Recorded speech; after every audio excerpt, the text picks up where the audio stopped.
하나님께서 찬양 가운데 영광 받으신 줄 믿습니다. 가야금 명창 해외 순회 공연도 수차례 한 걸로는 알고 있는데 잘못된 정보인지는 모르겠습니다. 그래도 애를 거듭할수록 좀 무척이나 실력이 향상된 것을 보게 됩니다. 추가로 배우기 원하시는 분들은 내년에는 가세하기 힘들어요. 실력이 이렇게 증가되는 걸 보면 따라잡기 힘듭니다. 지금이라도 여러분들이 또 혹시 가야금 명창에 또 배워서 참여하고 싶은 분들은 지원해 주시면 아마 환영하죠. 정원이 5명 아니죠. 그렇게 하시고 여러분 배우시기 바랍니다. 평일날에 저녁에도 오셔서 연습하시고 얼마나 오랫동안 연습하셨는지 모릅니다. 우리 한번 감사의 박수 부탁드립니다. 우리 또 이렇게 오셨는데 여러분 함께 이렇게 인사를 나눕시다. 우리 성도들에게는 우리 동부설님께서 신앙생활 하심을 감사하고 또 초청에 응해 주신 분들 있잖아요. 이분들에게는 동부설림교회 방문해 주심을 감사합니다. 이러면서 우리 환영의 인사 나누겠습니다. 서로 좌우를 보면서 또 인사 나누세요. 앞뒤를 보면서도 인사를 나누세요. 또 같이 신앙생활했는데 서로 얼굴을 못 본 지 오래됐다고 잊어버리고 우리 교회 방문해 주심을 감사합니다. 이렇게 인사하면 안 되겠죠. 서로 한 번 더 이렇게 인사를 나눕시다. 부활과 생명이신 예수님과 함께 기적의 삶을 삽시다.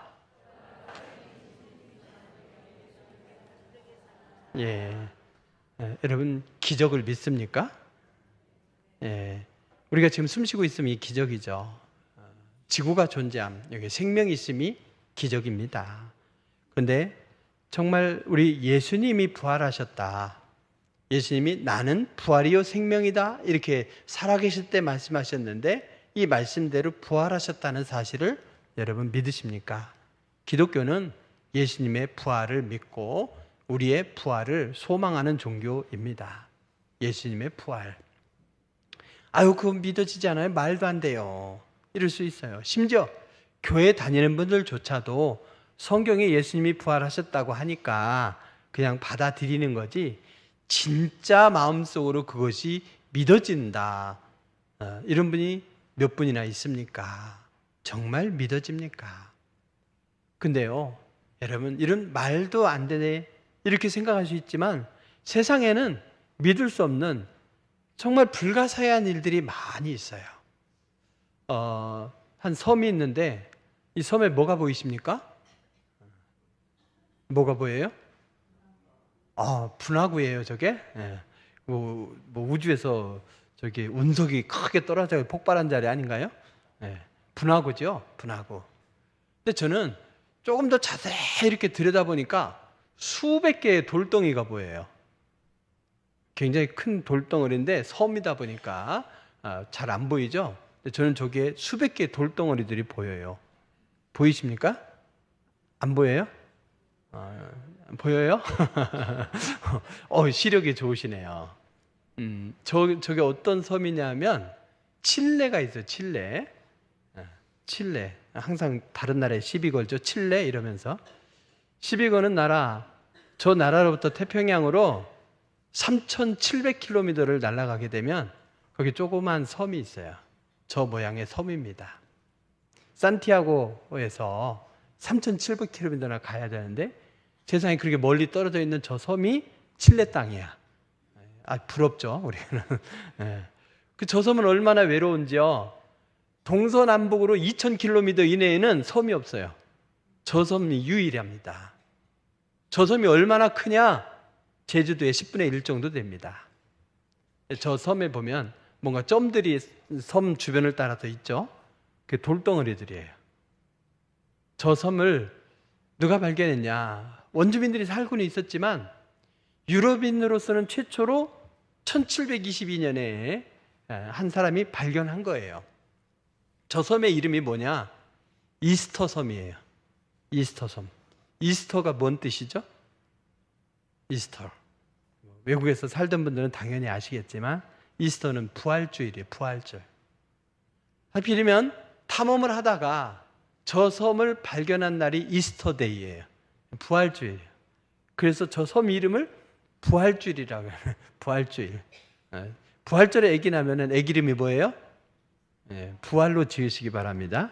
예, 그 애들 가수 팀 이름만 부활이 아니라 아이의 이름을 부활로 짓는 것도 좋을 것 같아요. 저 섬에 조그만 그런 점들이 있는데 점들을 보면 저거예요. 저런 돌들이 있는데 관광객들을 보십시오. 칠레 영토로부터 3,700km나 떨어져 있고 사방 2,000km 이내에는 섬이 없는데 그 외딴 섬에 해마다 10만 명의 사람들이 방문합니다. 저 돌덩어리 보려고. 볼 거 아무것도 없어요. 황무지와 같아요. 나무도 없지 않습니까? 나무 한 그릇 없어요. 다 그냥 풀밭이야. 먹고 살 것도 없는 저곳에 저 돌들을 보려고 오는 거예요. 저 돌들을 모아이라고 말하죠. 모아이. 그리고 저 돌들을 바닷가에 이렇게 일렬로 지내려 놓은 게 있어요. 제단을 쌓고 저 위에 돌을 올려놨는데 저걸 아후라고 합니다. 저것도 내는 모아이인데 특별히 단에다 올려놓은 것을 아후라고 해요. 사람들은 도대체 저게 언제 만들어졌을까? 무슨 목적으로 저렇게까지 만들었을까? 무려 887개의 돌을 저렇게 만든 거예요. 저걸 어떻게 옮길 수 있었을까? 저 돌을 설명이 안 돼요. 여러 가설들이 있죠. 설명이 안 됩니다. 아주 강인한 사람의 모습이죠. 턱도 딱 땅을 향해서 딱 깎여 있는 저런 모습의 돌이에요. 근데 저게 다가 아닙니다. 저걸 파면 더 커요. 심지어 큰 것은 어느 정도냐면 이 정도 커요. 20m나 돼요, 크기가. 그리고 돌의 무게는 100톤 정도, 90에서 100톤이래. 기중기도 없는 시대에 저걸 어떻게 옮겼을까요? 통나무를 베어서 저걸 이동시켰다는 설도 있고, 어떤 과학자는요 이렇게 재현했어. 옛날 절구통 있잖아요. 절구통 들 때 이렇게 좌우로 기뚱기뚱하면서 옮기듯이 사람이 수십 명이 밧줄을 이렇게 매달아서 저 돌을 기우뚱기우뚱하면서 이동시키는 거예요. 근데 저만큼 큰 것은 아니고 작은 것으로 실험을 한 적이 있어요. 저것을 어떤 기술로 저렇게 만들었을까? 저걸 어떤 방법으로 옮겼을까? 몰라요. 설명이 안 돼요. 세계 7대 불가사의 중에 하나가 이스터 섬에 있는 저 모아이 상입니다. 믿어지지 않죠. 저걸 보여주지 않으면 저런 걸 수천 년 전에 어떻게 했을까? 말도 안 돼 이러겠지만 있잖아요. 그래서 참 이 섬을 부활절에 발견해서 부활이라고, 그래서 이스터 섬이라고 붙인 것도 참 우연이 아닌 것 같아요. 예수님의 부활도 내 눈으로 보기에는 못 믿어 이럴지 모르겠지만 과학은 뭐겠어요? 과학은 검증이 돼야죠. 그리고 재현이 돼야 되잖아요. 근데 예수님의 부활은 검증할 수가 없어. 그저 빈 무덤. 지금도 예루살렘에 가면 빈 무덤이죠. 다른 성인 군자들은 다 무덤 있고 무덤을 화려하게 치장하는데 예수님의 무덤만큼은 빈 무덤이에요. 그 증거밖에 없어요. 재현 불가능합니다. 예수님은 부활의 첫 열매고, 그리고 세상에 수많은 사람들이 죽었다가 살아났지만 잠시 생명을 연장한 거지 예수님의 부활과는 다른 거죠. 그래서 그들을 가르쳐서 부활이라고 하지 않고 소생이라 말합니다. 잠시 생명을 연장했다 또 죽죠. 그래서 예수님의 이 부활, 이것을 믿을 수가 없어. 불가사의한 일이에요. 그렇지만 여러분, 믿어지지 않는 일들이 세상에는 참 많아요. 그렇다고 해서 그것을 부정할 수 없지 않습니까? 그래서 안 믿어지는 것은 솔직한 고백이지만 가짜야, 내가 안 믿은 자가 있어 가짜야 이럴 수는 없는 거죠.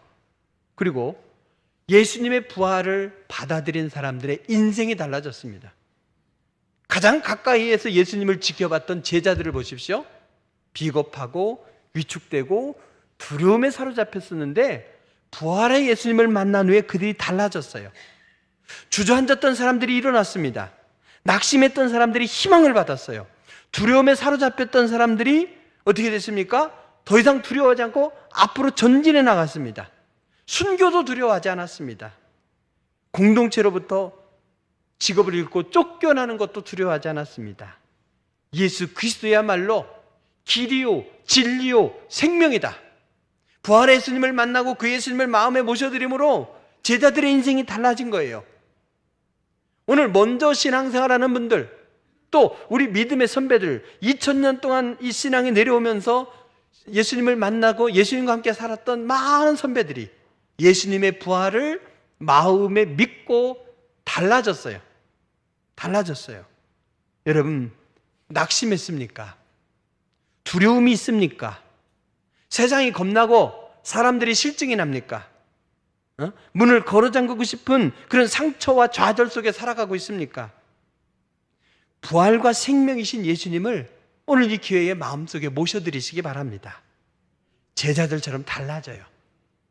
우리의 부활이 마지막에 있겠지만 그 마지막에 부활이 있다는 이 확신과 소망이 현재의 삶을 달라지게 만들어요.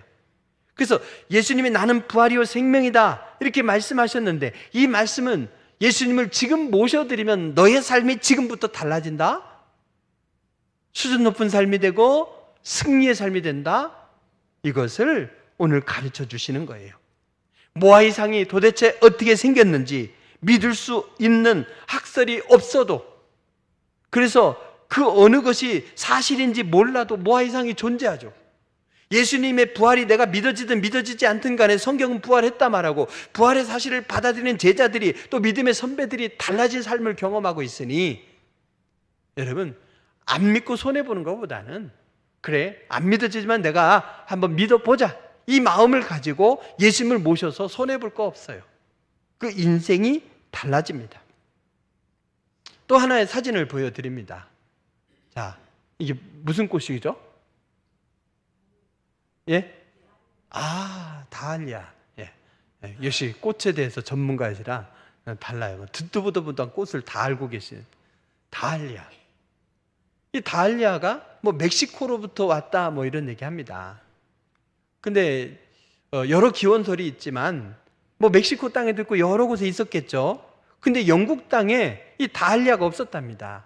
근데 영국의 고고학자들이 어디로 갔느냐? 이집트 갔어요. 이집트 가서 피라미드를 연구하는 가운데 그래서 미이라를 발견하게 된 거죠. 그래서 미이라를 보니까 그 미이라의 손에 꽃이 있더래요. 꽃. 미이라의 손에.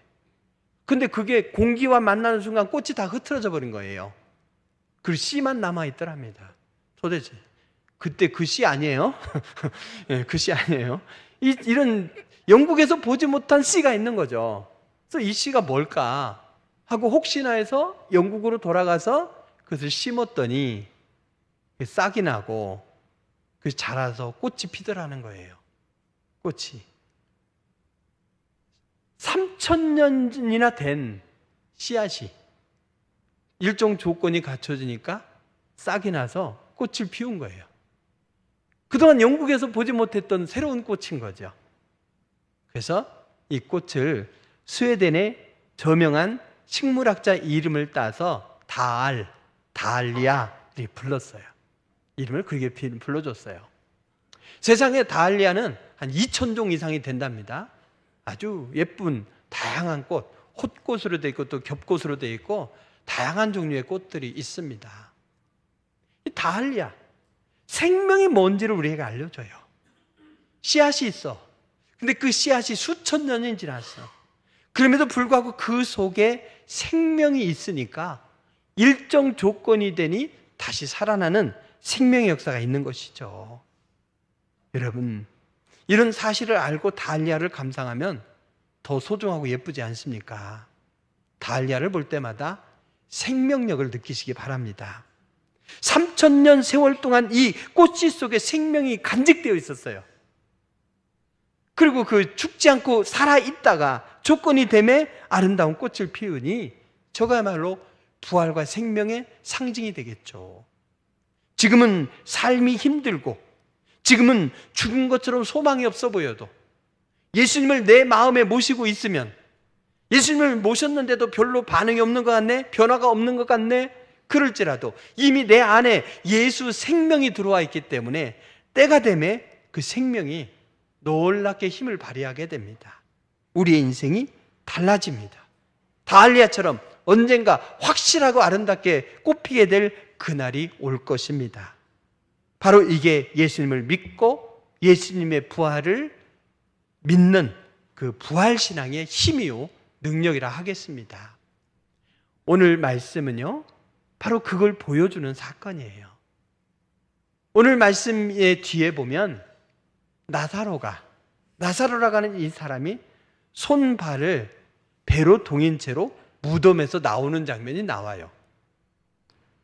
죽은 사람이 어떻게 예수님의 말씀 한마디에 살아나서 저렇게 배옷을 동이고 그대로 나올 수 있는가? 이건 말도 안 된다, 황당하다 이럴 수 있지 않습니까? 그런데 그 사건이 일어난 거예요. 그 사건이 일어나기 전에 말씀이 오늘의 말씀입니다. 어찌 보면 신비롭고 어찌 보면 황당하기 그지없는 사건이 성경에서 일어난 거죠. 누구 때문에?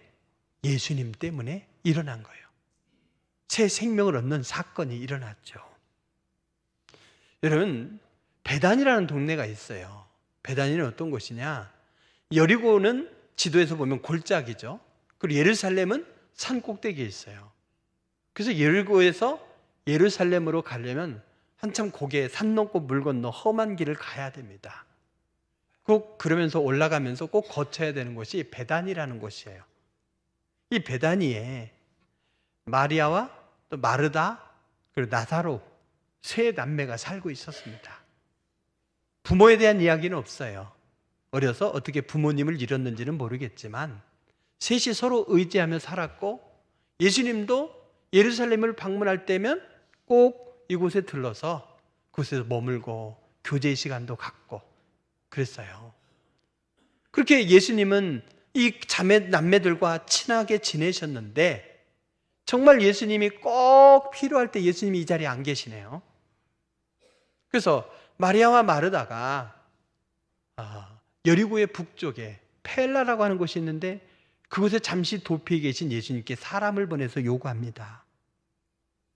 주여 보시옵소서, 사랑하시는 자가 병들었나이다.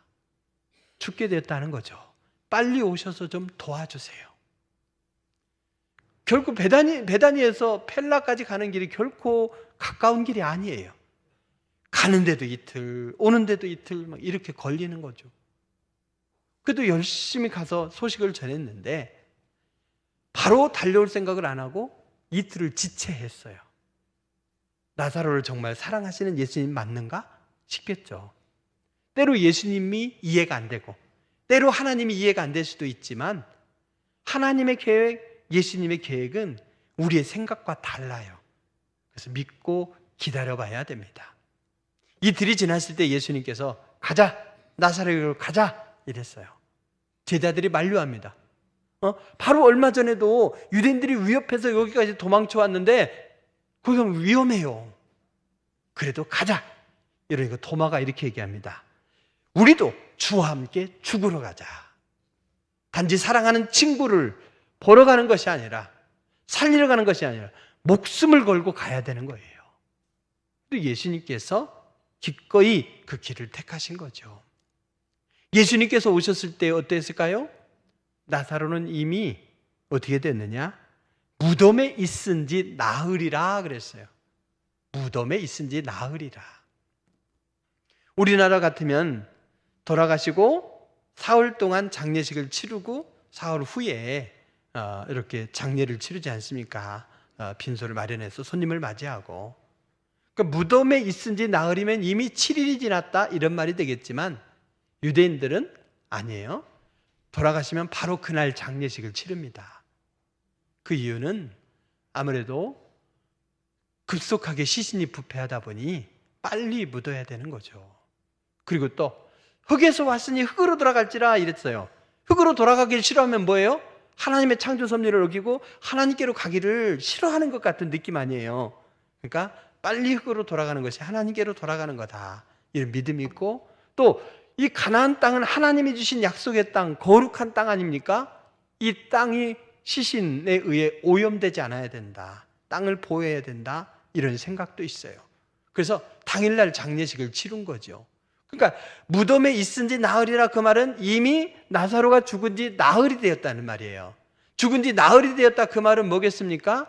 유대인들은 사람이 죽어도 한 사흘 정도는 그 영혼이 그에게 붙어 있다, 이런 생각이 있었어요. 근데 나흘이 되면 어떻게 됩니까? 다시금 살아날 가능성이 전혀 없다, 이런 말이 되죠.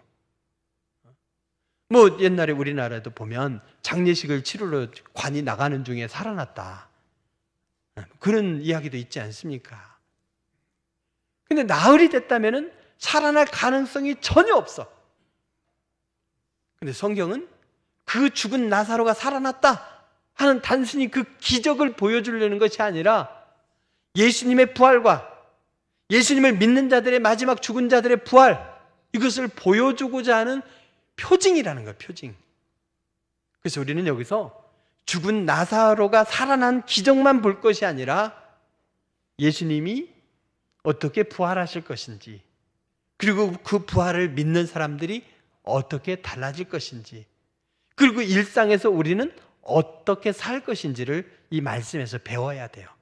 이것이 나사로의 살아나는 이 이야기를 기록해 놓은 목적이에요. 하나님께서 우리에게 주신 목적입니다.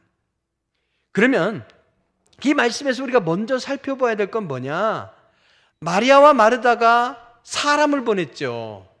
근데 예수님이 늦게 오셨어요. 기다리다 오라버니는 죽고 이미 장례를 치렀고 그제서야 주님이 오셔요. 그래도 마르다는 예수님을 맞이하러 동구밭까지 갔어요. 가서 예수님을 만났습니다. 만나서 어떤 얘기를 해야 될까요? 아우, 늦게라도 오셨으니 감사합니다, 무덤에서 조문하세요, 이거겠습니까? 원망이죠. 혹시 이 근처에 계셨더라면, 아니 이틀을 지체하지 않고 빨리 달려오셨더라면, 그러면 죽었다가도 인공호흡으로 살려내기도 하는데 아직 영혼이 이틀째 머물러 있다면 어디예요? 죽은 지 이틀이니까 이틀을 지체하지 않았다면 다시 살릴 수도 있지 않았겠나. 이제는 가능성이 완전히 사라지지 않았습니까? 그래서 원망이에요. 일단 원망. 뭐냐? 이렇게 말씀하죠. 21절에 보면 마르다가 예수께 여짜오되 주께서 여기 계셨더라면 내 오라버니가 죽지 아니하였겠나이다. 죽지 아니하였겠나이다. 원망이지만 아쉬움의 표현이죠. 주께서 여기 계시지 않았던 걸 어떻게 할 거예요? 계셨더라면 살리지 않으셨겠습니까? 그러면서 주님과 대화를 나눈 중에 하나 또 바뀌어요. 원망에서 뭘로 바뀌느냐? 기대로 바뀌어요. 기대. 뭐라고 말씀하느냐? 이렇게 말씀합니다. 그러나 나는 이제라도 주께서 무엇이든지 하나님께 구하시는 것을 하나님이 주실 줄을 믿나이다. 바로 이것이 기대이죠. 오라버니는 이미 죽었지만 다시 살아날 가능성이 없지만 예수님은 늦게라도 오셨는데 뭔가라도 하실 수 있지 않겠습니까? 기대이죠. 그리고 이 기대가 마지막에는 막연한 믿음으로 이어집니다. 예수님께서 뭐라고 말씀하십니까? 예수님께서 물으셔요. 내 오라버니가 다시 살아날 것이다. 여러분, 내 가족이 죽었어요. 근데 예수님이 나타나셔서 살아날 것이다, 이렇게 말씀하면 여러분 중에 얼마나 믿겠습니까? 어떤 분은 그러죠. 살아나면 안 돼요. 이왕에 죽은 거 살아나면 안 돼요. 그럴 수도 있겠지만 정말 사랑하는 사람이라 할지라도 예수님이 살아날 것이다 이렇게 말하면 정작 안 믿어지죠. 그런 마음으로 봐야 돼요. 그래도 마리아도 마찬가지예요. 마지막 부활의 때에 오라버니가 다시 살 것을 믿습니다. 지금은 아니어도요. 미래에는 살아날 겁니다. 불완전한 믿음이죠. 예수님은 지금 살아날 거야. 근데 마르다는 앞으로 살아날 겁니다. 그래서 예수님께서 그걸 교정해 주시죠. 뭐라고 말씀하십니까? 같이 읽어보실까요? 시작. 나는 부활이요 생명이니. 예. 뒤까지 아셔요? 네, 대단하십니다. 예, 맞아요.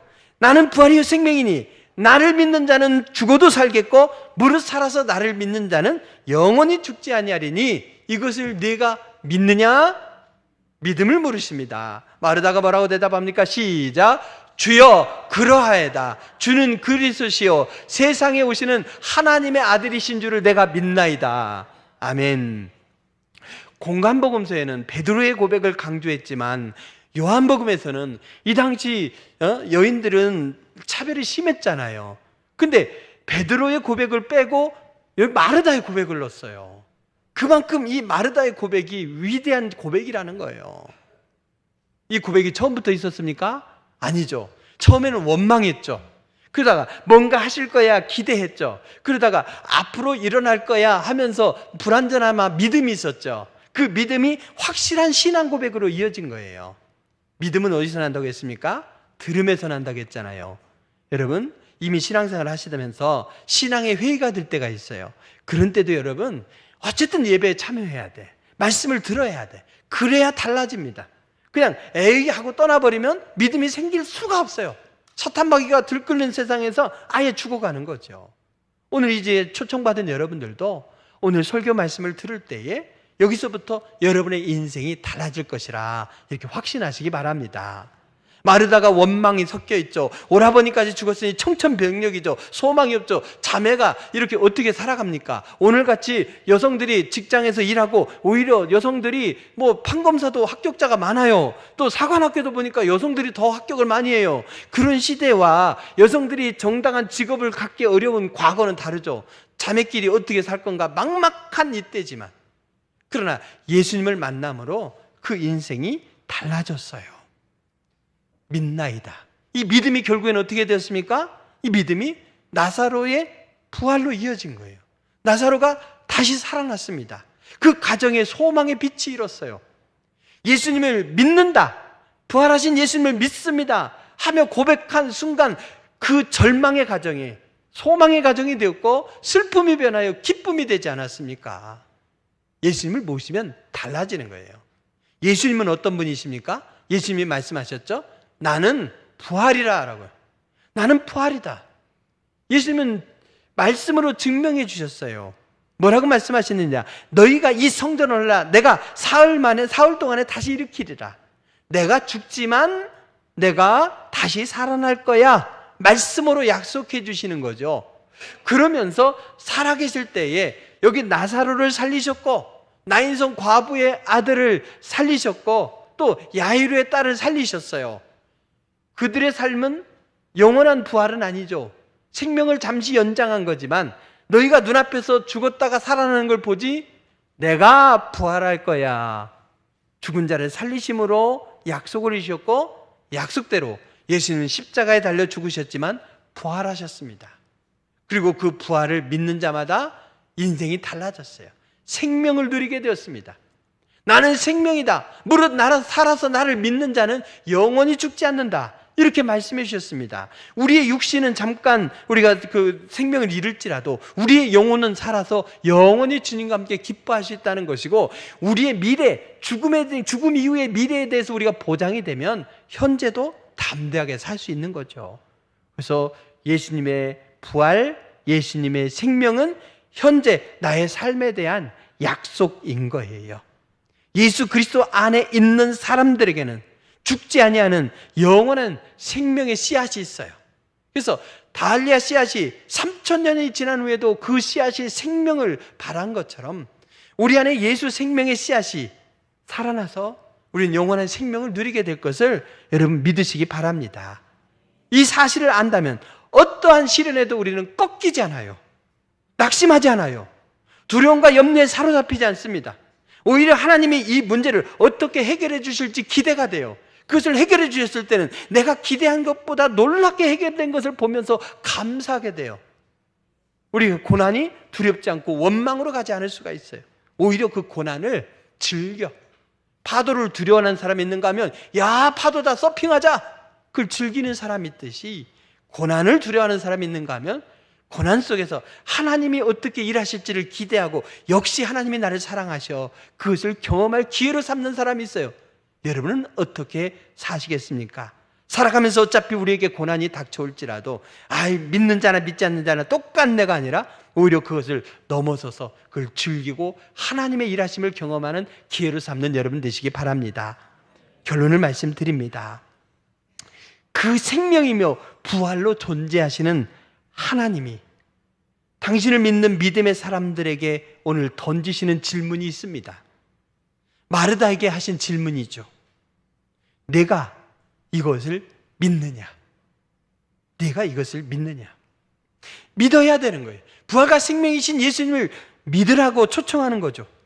마르다가 대답했습니다. 주여 그러하외다. 주는 그리스도시요 세상에 다시 오시는 하나님의 아들이시며 부활이요 생명이심을 믿나이다. 그때 절망, 어둠이 물러가고 오라버니가 다시 살아나고 인생의 최대의 문제가 해결되고 주님을 더욱더 신뢰하게 되고 기뻐하는 완전히 달라진 삶의 내용이 되지 않았습니까? 여러분, 예수님은 부활이요 생명입니다. 마르다처럼 처음에는 예수님을 믿지 못할 수 있어요. 그러나 세상에 믿지 못할 불가사한 일들이 얼마나 많은데요. 그러나 내가 믿지 못한다고 해서 없는 것이 아니에요. 그래서 우리는 마음을 바꿔서 마르다처럼 처음에는 예수님을 원망할 수도 있죠. 그렇지만 예수님이 뭔가 하실 걸로 막연한 기대할 수 있죠. 또 막연한 믿음이 있을 수 있죠. 그렇게 점점 주님을 마음에 모셔드리고 예수님과 함께 대화를 나누면서 우리가 점점 성장할 때 마지막에는 확실한 신앙 고백에 이르게 되고 우리의 인생이 달라지는 걸 경험하게 될 겁니다. 예수님을 모시고 예수님을 믿음으로 살면 인생이 바뀔 것이에요. 두려움이 물러갑니다. 수치와 패배감, 열등감이 물러갑니다. 좌절과 절망이 물러갑니다. 이런 기적이 여러분에게 임하셔서 부활과 생명이신 예수님을 믿고 소망 가운데 승리로 살아가기를 바라면서 제가 기도로 도와드리고자 합니다. 화면을 보면서 제가 먼저 하면 여러분들이 확신 가운데 따라하시길 바랍니다. 먼저 믿는 분들도 구원의 확신을 위해서 따라하시고 초청받은 분들도 예수님을 모시면 달라질 거야. 막연한 기대지만 그 기대가 나중에는 확신이 될 걸로 확신으로 변화될 것을 믿으면서 따라할 수 있길 바랍니다. 예수님, 저는 죄인이었습니다. 예수님이 십자가에 죽으심으로 내 죄가 용서받고 예수님이 부활하심으로 내가 영원히 사는 것을 믿습니다. 이제 내 안에 들어오셔서 나를 평생토록 인도하여 주시고 동부설림교회에 출석해서 부활과 생명의 축복을 누리는 성도로 살아가게 해주세요. 예수님의 이름으로 기도합니다. 아멘.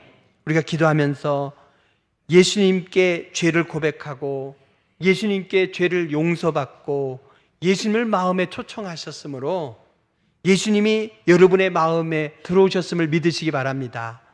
예수님이 들어오신 것이 내게 지금 당장에 달라져 보이는 게 없을지라도 달리아 속에 그 씨앗 속에 생명이 있는 것처럼 이미 예수 생명이 우리 안에 있는 거예요. 그 생명이 점점 자랄 거예요. 변화될 거예요. 인생이 달라질 겁니다. 부활과 생명이신 예수님이 우리의 삶을 책임지고 인도하시면 우리는 영생의 확신과 함께 현재의 삶에서도 날마다 승리로 살 수 있습니다. 오늘 부활과 생명이신 예수님을 다 영접하시고 예수님을 믿고 그분과 함께 생명을 믿고 기적의 삶을 살아가기를 바라면서 결단의 시간을 갖겠습니다.